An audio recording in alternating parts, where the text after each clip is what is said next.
O IPEA, Instituto de Pesquisa Econômica Aplicada, vinculado ao Ministério da Economia, revisou para baixo a projeção para o PIB do setor agropecuário em 2022, prevendo agora um resultado negativo. A informação consta em nota de conjuntura divulgada hoje.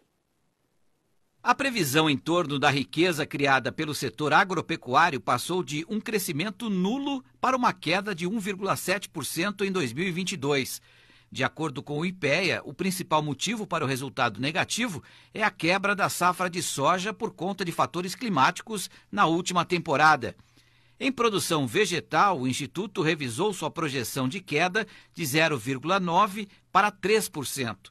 O principal motivo dessa atualização é a piora da estimativa de produção da cana-de-açúcar, que passou de uma alta de 19% para pouco mais de 3%, segundo o Instituto Brasileiro de Geografia e Estatística.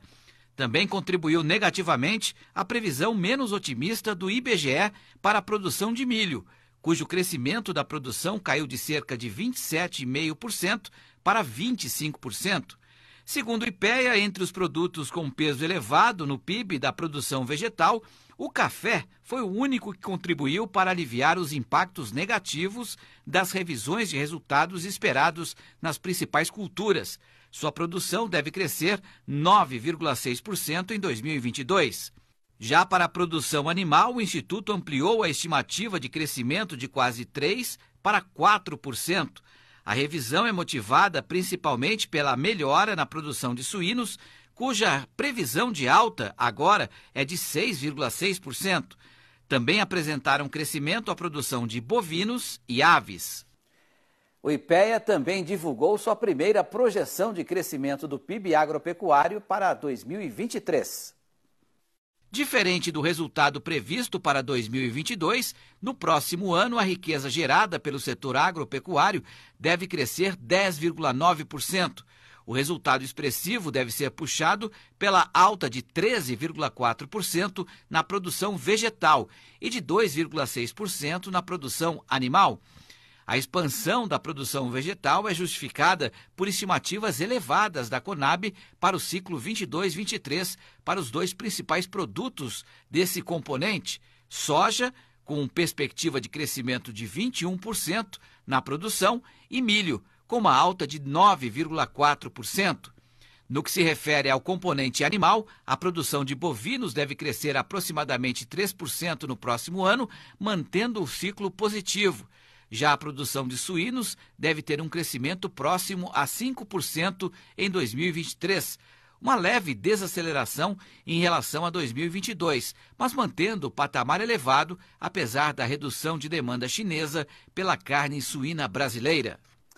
Vamos pedir uma análise do Miguel Daúde sobre esses números. Afinal, Daúde, fica claro, que o PIB do agro em 2022 foi muito prejudicado por fatores climáticos, mas a projeção para 2023, se o clima ajudar, é de quase 11%, sendo que o PIB da economia geral é de 0,5%, ou seja, fica claro a importância do agro para a economia como um todo do país. Queria que você analisasse esses números para a gente. Boa noite, Daúde.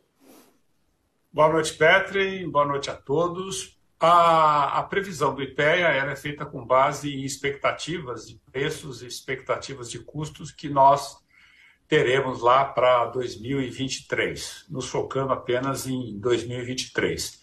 Quando você compara 2023, que tem uma expectativa forte de crescimento do valor adicional do agronegócio, você acaba tendo, sem dúvida nenhuma, um impacto na produção agropecuária, o PIB, vamos assim chamar. E dessa forma, ocorre que esse cálculo ele se dá contrapondo com uma base anterior menor. Então, é evidente que essa base, o agronegócio, não tendo problemas climáticos e não tendo outros problemas, porque as variáveis que compõem a produção agrícola, elas são inúmeras e muitas vezes imprevisíveis. Então, dessa forma, eu acho que é um bom momento.